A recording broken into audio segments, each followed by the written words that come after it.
bin ein Berliner. And that's about the extent of the German that I know. Welcome back to Rival Talk for Week 10 of the 2022 NFL season. And obviously the Seahawks are playing in German this week, hence the German. So, Marcus, how you doing out there in good old Midwest? Yeah. Good. Ich heiße Marcus. I took German in high school. I actually know that, and then I'm done. All right. And 9. That's all the other stuff. Oh, 9. 9, yes. As in 9, I will not win Rival Talk this year since you pulled ahead now, but, you know. No, I'm going to, I did pull ahead, but there's no way I can keep this lead. Well, we'll see about that, but you're right. There's no way you'll keep this lead because you'll make it bigger. So that's what she said. No, that's not what I meant. Oh yeah. But yeah, so just jump right into there. Marcus finally did pull ahead. Not shocking. He's got 23 points now. I have 21. I think I have accumulated 3 points over the last 3 or 4 weeks, so that's awesome. But you know, hey. That's okay. That can be like that. You can win this because you know what? The Seahawks are on top of the NFC West by 2 games, and then all 4 of my fantasy football teams are currently in playoff position. So I'll take that. I'll take that win. There. Okay. So you're actually going to win everything, including this. So that really sucks for me. Congratulations on your victories. Well, congratulations on your victory here. So. Right. Anyways, Week 10. We're already in the double digits here and getting into the heart of November already. I honestly can't believe it, but here we are. Yeah, it kind of sucks, and it's dark here the moment I get off work, so that's also awesome. Yeah, gotta love it. Gotta love winter. Yeah. I'm sure it's going to be -5 soon, right? Oh, weirdly enough, it's like in the high 60s right now, but I hear tomorrow, yes, it's supposed to get to freezing. That's just typical Nebraska weather. Yeah. All right, well, not too much news this week other than Josh Allen has suffered some sort of UCL injury, but it sounds not as bad anymore as they originally made it out to sound. I know it looked pretty bad, but it sounds like it's just a sprained UCL and sounds like he should be able to play through it, so that might limit him on, downfield throws, but, as far as I understand, like, it's going to limit him in practice, but it shouldn't really limit him too much in games, it sounds like, so... that'll be something obviously to monitor because if his UCL is sprained, the more he uses it and throws, the more that it could lead to something more. So it would be worth monitoring. Correct. It's more of a hopefully it doesn't get worse thing. It's not really you probably won't see much of a difference in his play unless he aggravates it full or more than what it is now. If this was baseball now, he'd probably be done for the season because you don't mess around with UCL exactly. in baseball. So yeah. And then, shocking news. Feel sorry for our guy Tom. Man, he is going through it right now out there with the Colts out there. They fired Frank Reich, which was the good news. I'm sure Colts fans probably wanted that. Then they go and hire Jeff Saturday as the coach. So he's got a lot of experience head coaching. Yeah, right? He does. I mean, I'm sure. I don't know if you remember this one clip, but there was one time where he was calling plays on the offensive line. Peyton Manning absolutely loved the fact that he was calling plays, and was very vocal about it. I don't know if you remember that video. I did. Yeah, actually, I saw it on Facebook today. So yeah. Peyton Manning was very big fan of him calling plays. So it seems to me like they're probably tanking for a quarterback at this point, which might not be the worst thing for old Tom there. Yeah. It sounds like they might be aiming for Bryce Young or Stroud. It sounds like so. For sure. But yeah, so that'll sure be interesting to see how that goes for the Colts out there. But our thought and prayer for Tom. Yeah, it kind of reminds me of Jim Tom Sula getting hired for the 49ers that one year. And at least he was an actual coach. But still, he had zero coordinating experience. It kind of it feels similar. Let's just say that. Good old Jeremy Ron. Yeah, Ron Jeremy, yes. You were close. Close. Good old Ron Jeremy. What was it, Tom Sula? That was it, right? Yeah, Jim Tom Sula. And he looked like Ron Jeremy, and I believe Ron Jeremy is a fan of Michael Penix. All right. Well, if you know, you know. If you know, you know. Yes. All right. Well, 49ers coming out of their bye week, getting healthy. So what do you got in the Niners playing the Chargers this week, I believe, right? Yes, it's at versus the Chargers. I always get it mixed up where we're at. I think it's at in San Francisco or in Santa Clara, whatever you want to call it. So 49ers are the home team, and it's Sunday Night Football. And yeah, this week's practice schedule so far is seeing the full participants is pretty nice. There's a lot of players that have been injured that are now practicing in full. There's still some that aren't, but ones I kind of expected for the most part. So yeah, we'll have our Debo back. We'll have our Elijah Mitchell back more than likely. We'll have probably Dre Greenlaw, the linebacker. I don't think we'll have Azeez Al-Sher, the other linebacker. He'll probably be the week after. But what about there are a lot of guys back. What was that? Juice is full participation in practice, so he'll be back as well. I almost forgot that one. That was a bad miss. And Jawan Jennings, another wide receiver. So yeah, pretty much everybody that's your third down guy. That's our third down machine. Yes, correct. Although lately it's been Brandon Ayuk has been the third down machine, which I'll kind of get into in a slight bit here. But yeah, it looks like we got the old LA Chargers, and I guess if I had to go keys to the game, I saw a stat that the Chargers have been giving up 5.7 yards per carry on the ground, and that's something we absolutely 110% need to exploit big time. And Christian McCaffrey and Elijah Mitchell, that'll hopefully be another little coming out party for them, because it will be the first time we'll also them in the backfield. Obviously, we haven't had McCaffrey very long, and Mitchell has been injured since about 3 plays into the – not 3, I guess he had 6 carries. So about drives into the first game of the year. So, yeah, run the ball, basically. I say that every week. This week is no different. That's – the 49ers basically lives and dies by the run, and the rest of their stuff is built off of the play action and the motion and the run game being successful. If we can't run the ball, it's going to be really tough to win. So that's pretty much always going to be my number one key to every game. And if they're giving up 5.7 yards a carry, we damn well better be exploiting that early and often. And I guess I just mentioned Brandon Ayuk. My next key to keep feeding him the ball. The last 3 weeks, he's kind of had a mini breakout session, if you will. It's kind of a weird stat here. 3 weeks ago, or 3 games ago, be 4 weeks ago, he had 6 catches for 81 yards. Then the next game, he had 7 catches for 82 yards. And then the last game, he had 8 catches for 83 yards. So I'm pretty sure he's going to have 9 catches for 84 yards in this game. That would be pretty nice. I'll take that.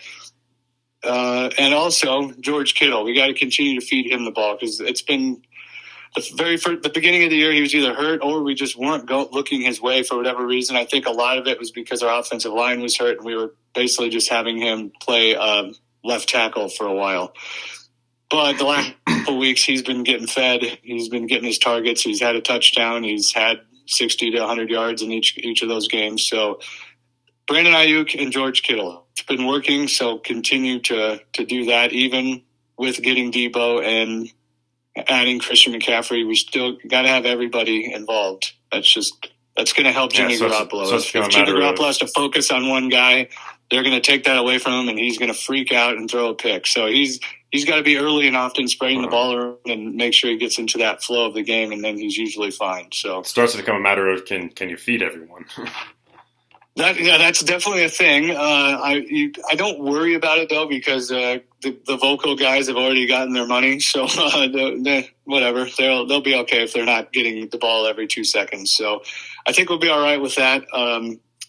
It's got to be a thing where Jimmy Garoppolo focusing on one target doesn't usually work out well for us. So and he's also another one that he has to start well to kind of keep it going. He's not a guy that I've seen just turn it on at times. He needs to start well and continue that through the game. So run the ball, spread the ball around on offense. And then my third one would be 2 specific things on defense. I want to see Fred Warner try to limit Eckler on his catching out of the backfield, which our middle linebacker, Fred Warner, is one of the better, if not the best, cover linebackers in the game, and he can definitely do it. It's not going to be possible to completely stop Eckler. They use him way too much, but just maybe don't let him get 9 catches for 100 yards and 2 touchdowns. That would be nice. Yeah.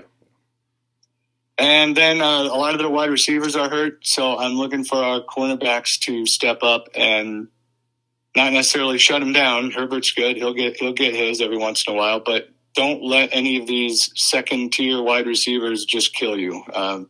Josh Palmer's pretty okay, I would say, over there.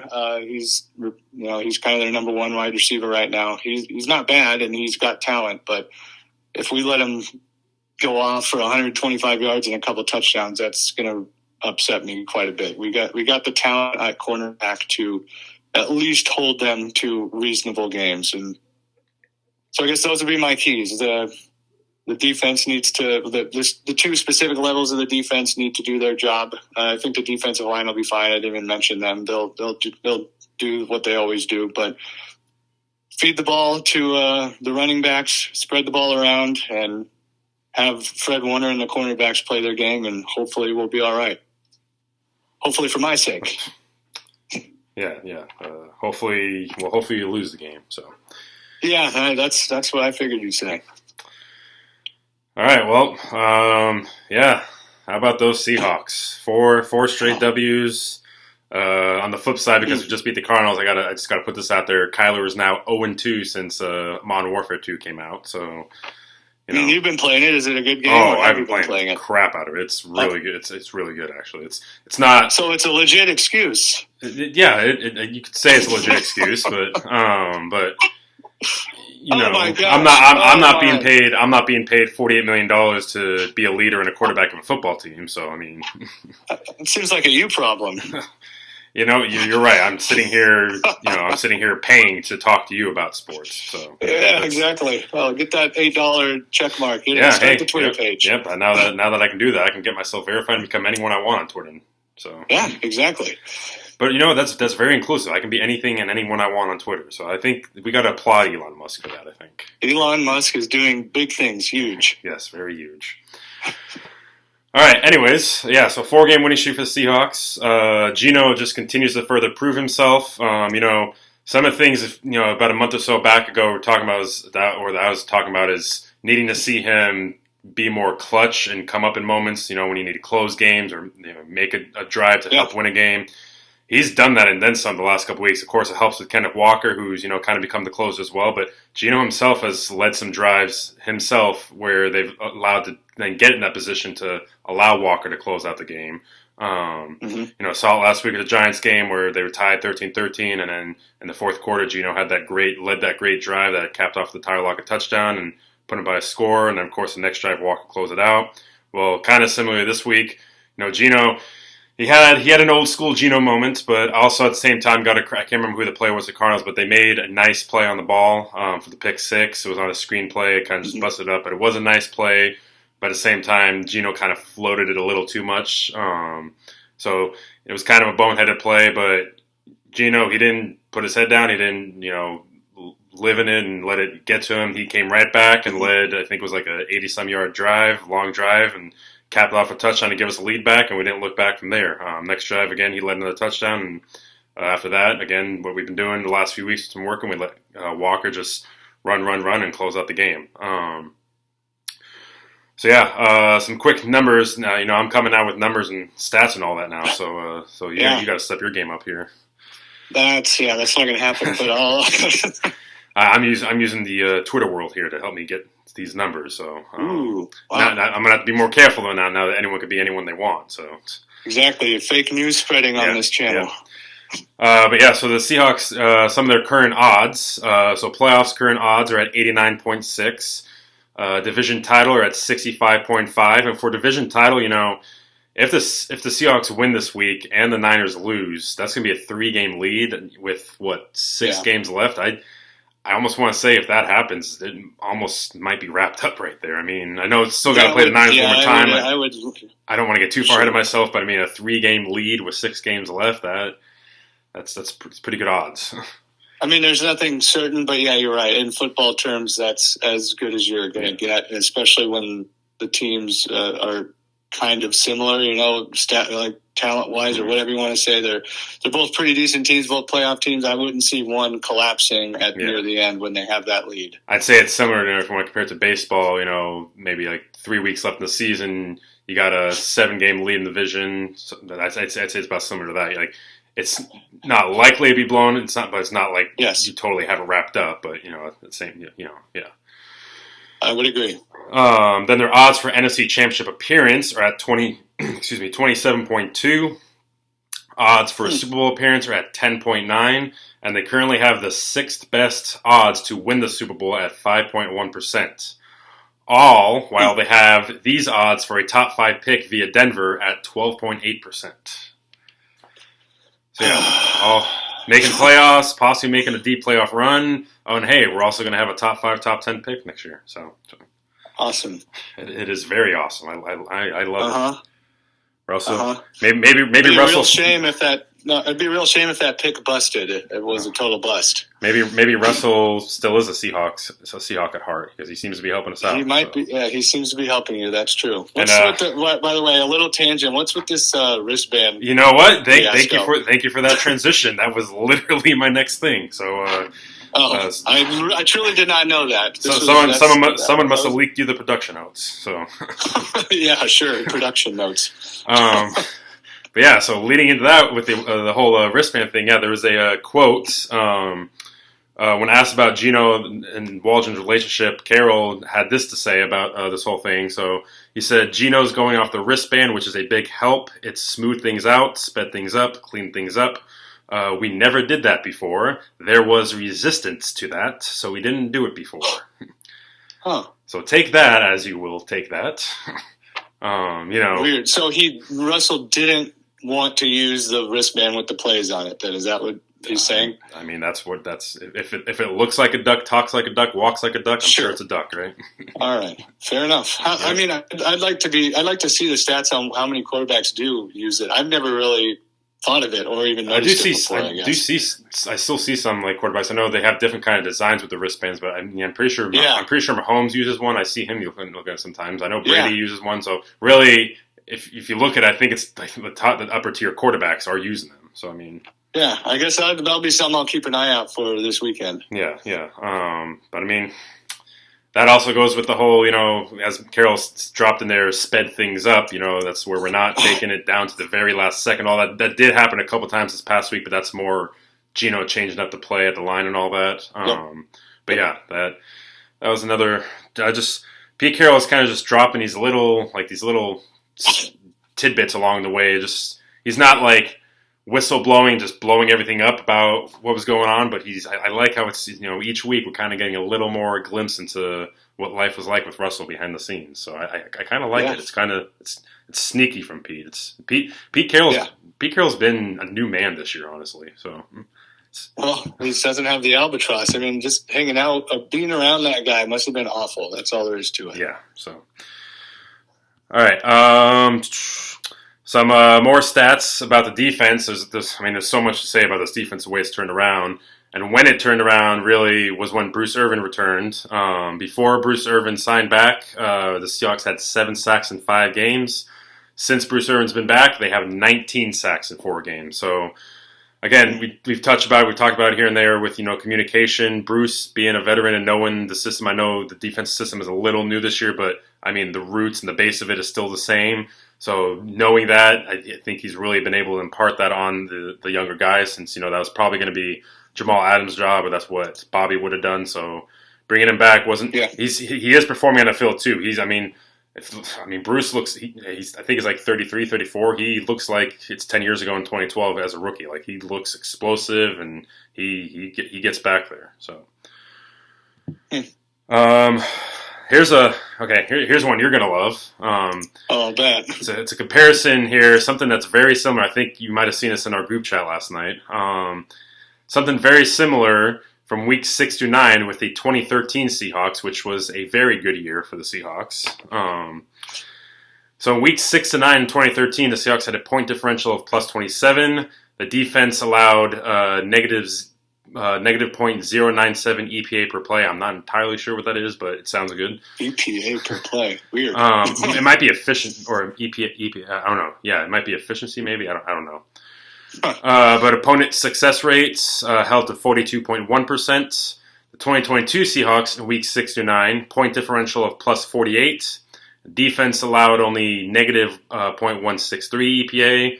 and then opponent success rate held to 33.8%. So this stretch of games, the Seahawks this year have been better than the 2013 team, basically. So take that as you will. It's just it's one of those random stats, but it's a fun little stat. I mean, I know back in 2013, week 6 through 9, the Seahawks played weaker opponents, at least back in that time, than they have the last 4 weeks. So that's also something else to keep in mind there. What did you say? I wasn't paying attention. And staying on the defense, you're just going to love these segments now because I got all these numbers. I'm just going to make you feel so good. I'm going to take the dogs out. I think you can just talk. In the last 4 weeks, the Seahawks lead the league in sacks with 19. They lead the league in yards allowed with 282.8. They're second in the league with 7 takeaways, and fourth with 16.5 points per game. Oh, good. Yeah, it is. It's very good. One thing that I just really don't understand, though, is A, power rankings, and B, rookie rankings. For some reason, a lot of power rankings still have the 49ers ahead of the Seahawks, which just really doesn't make any sense to me. I mean, I feel like even you as a big Niner fan, can say that that's just ridiculous. I mean, the team's 4-4 and 1, 6-3. I guess the only thing they could point back to is that we beat you head to head, but that was a different Seahawks team. Yeah, that was a very different Seahawks team. And again, I wasn't saying back then not make excuses, but that was a Seahawks team coming off a huge win, in which Pete Carroll even admitted that they kind of, were a little lax heading into that week. So sure, we will see. We'll see though in a few weeks with the Thursday night game. That's going to be something. Maybe we should live stream Rival Talk that week during the game. Oh yeah, I don't know if that's such a good idea. Quite honestly, I don't know. This is a family show. Well, we can make it rated R for one night. That's true. We might have to do that. We can put it on the Twitter. Right, here we go. Rival Talk After Dark. After Dark. There we go. A few more. And speaking of the rookies here, I feel like Tariq Woolen is just not really getting the respect because Sauce Gardner is still being talked up as the defensive rookie of the year. And I mean, yeah, he's great and he's doing what he's supposed to be doing. But Woolen has the better numbers, and here they are right here. Woolen has 4 interceptions. Sauce has 2. Woolen has 2 fumble recoveries. Sauce has 0. Woolen has 1 touchdown. Sauce has 0. Woolen has a 54.2 passer rating allowed. Sauce has a 69.1 passer rating allowed. So, I really, really don't know where the Sauce being over Tariq right now is coming from. And Tariq did prove it this week, too, against Hopkins. I believe he allowed, just 1 catch and 3 yards or something like that to Hopkins. And he had a really nice pass block up on him, too. So, this, I think I mentioned last week, this was going to be the week for Tariq to kind of prove himself. And he did that and then some. So... Yeah, I couldn't tell you. It's obviously going to be the name and the first round pick thing right now. But that, these lists are all made by media and writers and stuff. And it is to a point a popular contest, as you kind of alluding to. Yeah.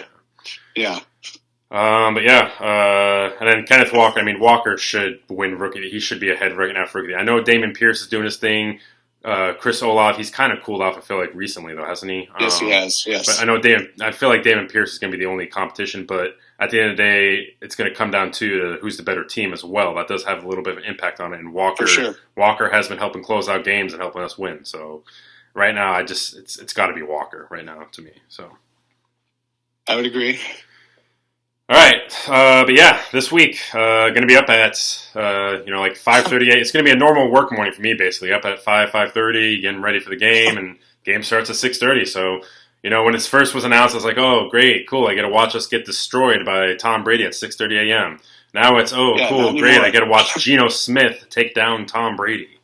So yeah. Well, we'll see how. I mean, Single Tom really did come out last week.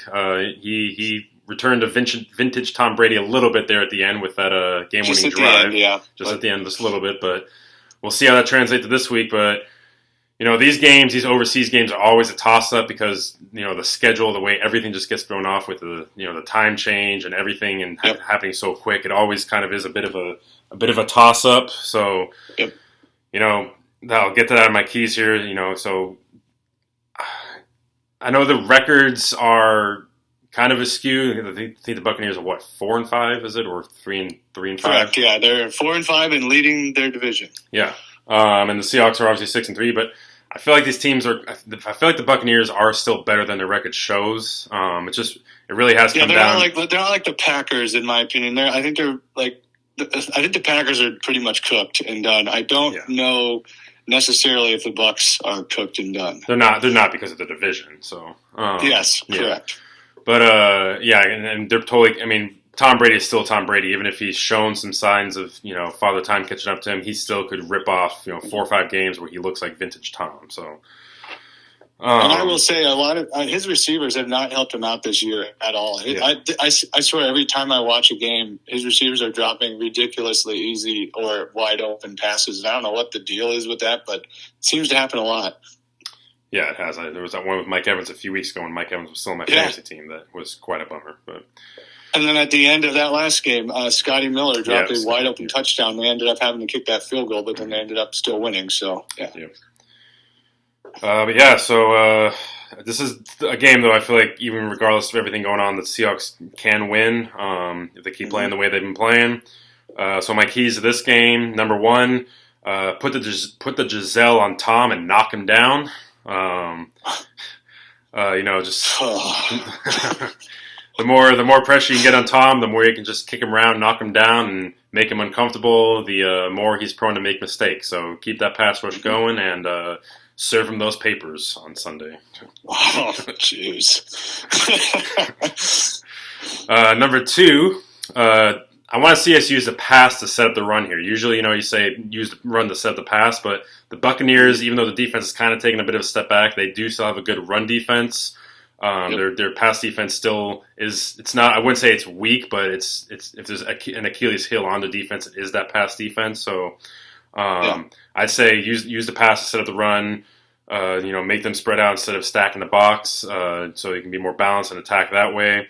And just keep doing what we've been doing, where kind of just wear teams out as the game goes along. We get to the fourth quarter, we just basically run, and let Walker close it out because that's been the recipe for success lately. So.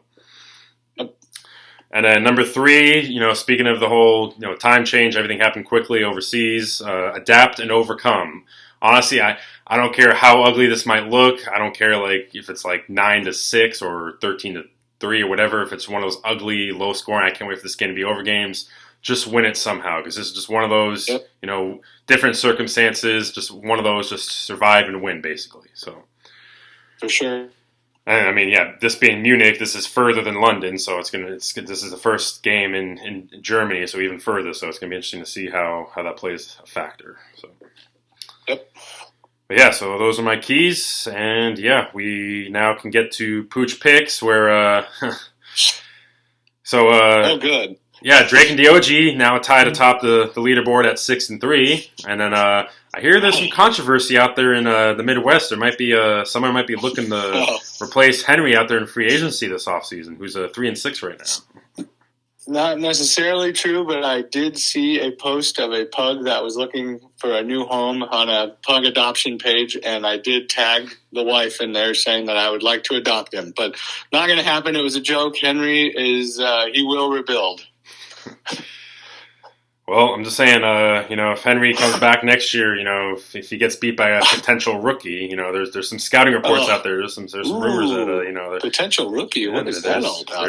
There's some rumblings going on there. There might be a first round pick next year coming in here. So, oh wow, the rumors have it that Drake and Diogi might be retiring. So, well, I mean, if that happens, then maybe I have to come up with someone new to face off against that rookie as well. I got 2 other ones to choose from, but we'll see.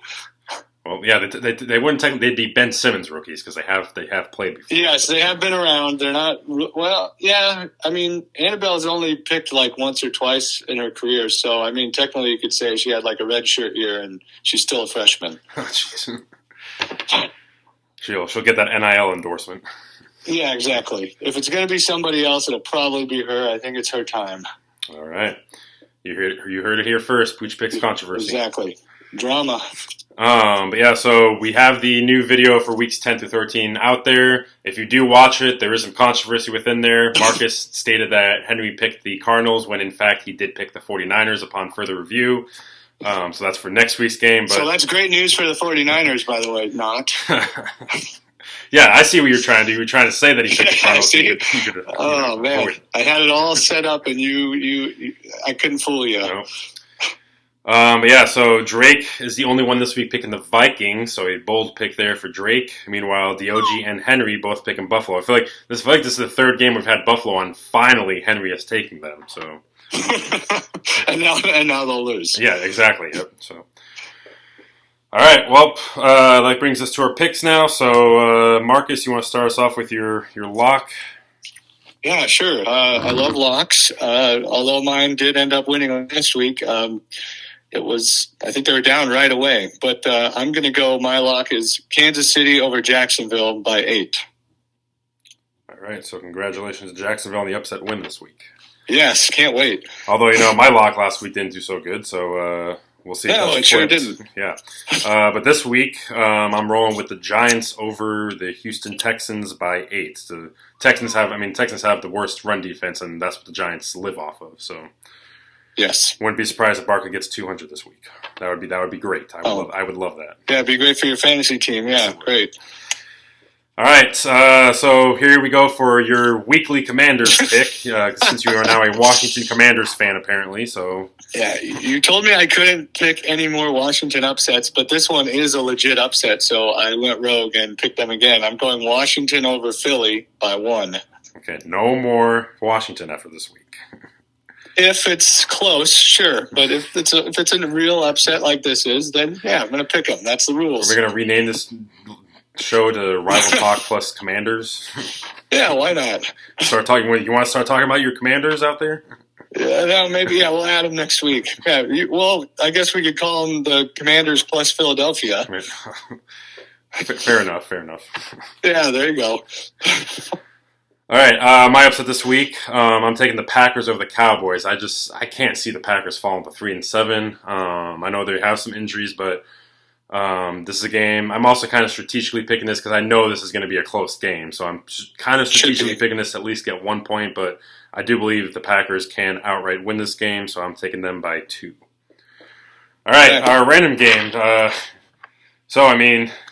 Do you want to do a coin flip? I don't know if you want to do. Yeah, I think we should do that. I think we both had in mind the Cardinals and game, and I truly, even with the Stafford news, he's in concussion protocol, which I'm sure he'll still play. But then Kyler Murray has an injury. Kyler has a hamstring injury. It's just like what I still don't know who I would pick. I mean, if the Rams' backup quarterback's in, I think that's better than the Cardinals' backup quarterback being in, because I think it's less of a drop off. Who even is the Cardinals' backup quarterback?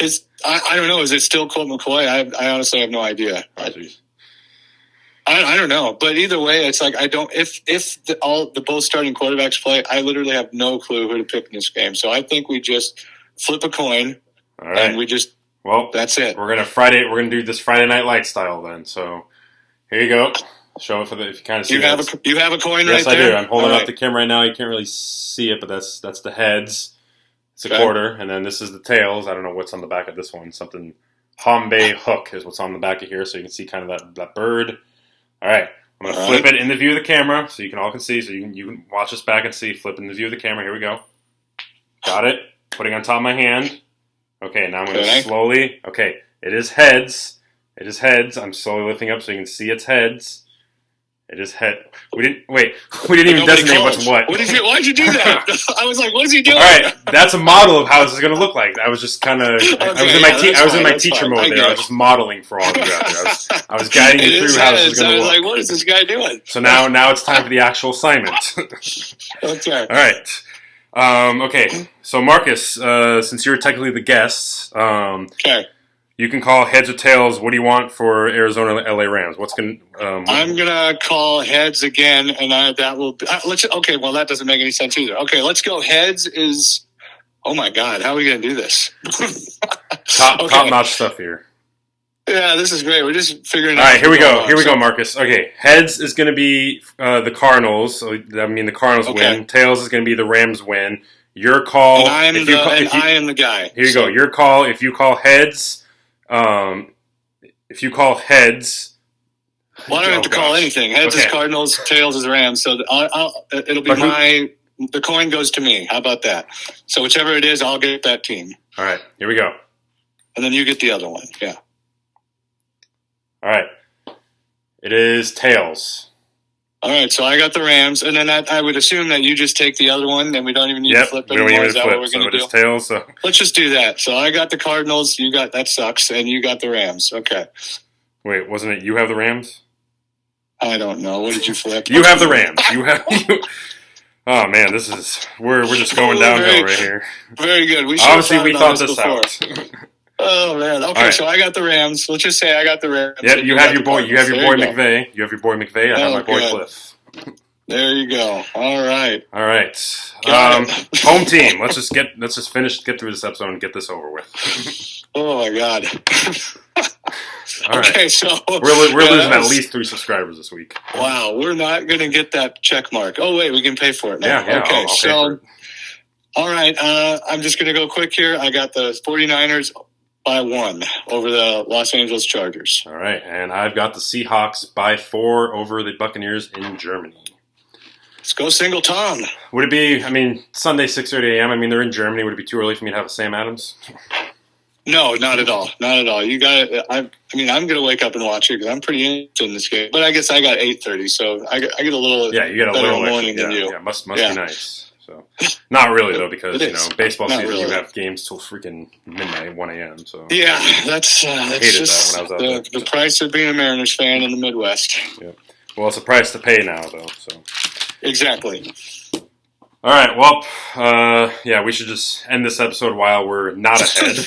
So clearly, we thought that whole process out very well. So yeah, we did. Anything else you want to throw in? Oh, congratulations! By the way, I know that Nebraska ball season has started, so that's another great thing for you to look forward to. Yeah, we beat the Maine Black Bears a couple days ago. That was just Monday. We beat the Maine Black Bears on Monday. That's a big, huge win to start the season. And the Huskies got a huge win against Weber State. So. Oh, nice. All right. And then the other side, Huskies football this week, the biggest game of the year against the Oregon Ducks. So number 25 UW right now, I believe, versus I think Oregon's 7 or 8. So I do believe the Huskies will win this game. So we'll see.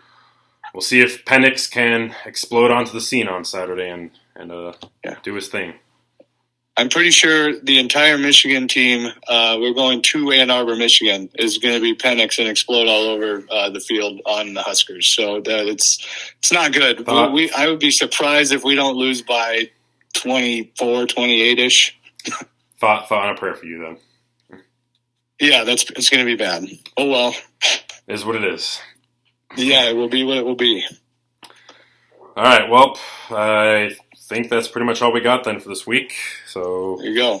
Yeah, we'll see. We'll see if the Seahawks can get that 3-game lead. If the Niners can follow the Chargers this week, and if the Seahawks can beat the Bucks, that would be awesome. It'd be awesome. It'd just be as least stressful as possible. So I disagree. For you, at least, I want no stress for me. I would like all the stress for you. Well, that's not going to happen at this point. Now for you, you would have to be involved in all the stress at this point. So. That's true. Yeah, well, sports. Let's get back to let's get it so that game against us on Thursday night is for the division lead. How about that? Let's do that. Oh man, we agree. Yeah, that's gonna be some. That's gonna be some rival talk is really gonna get spicy here soon. Spicy. The wife is getting home, so we might want to end this call because they're gonna just. All right, it's getting spicy out there then. All right. Yeah. All right, well, on that note, thank you for watching. Be sure to like the video and subscribe to the channel. Follow me on Twitter. Follow the real me on Twitter. Don't follow... If there's a check mark, it's not me. I can tell you that much right now. And, Seahawks Nation, let's fly.